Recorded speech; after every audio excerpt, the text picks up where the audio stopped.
Sorry, you cannot go here. There is a construction site right now, as you can see. Yeah, we are expanding the road.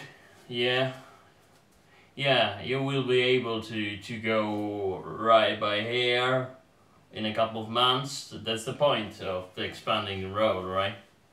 Yeah, just not now, right? I don't know what you are supposed to do. You can take another road. We also, the authorities also prepared a deviation just by Sheffield and Dumptown.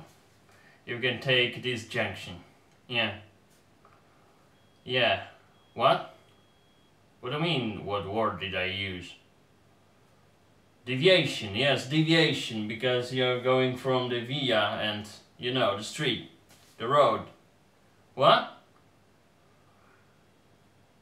What do you mean LGBTQ and so? Well, no, it's not for them, no. The authorities sometimes do something more than just gay love parades, you know. No, it's just a deviation.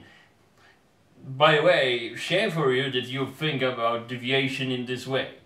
No, deviation, I mean we gotta fix this terminology. Just the other street that you normally use. Yeah. Bye, have a nice day. God, the people are stupid.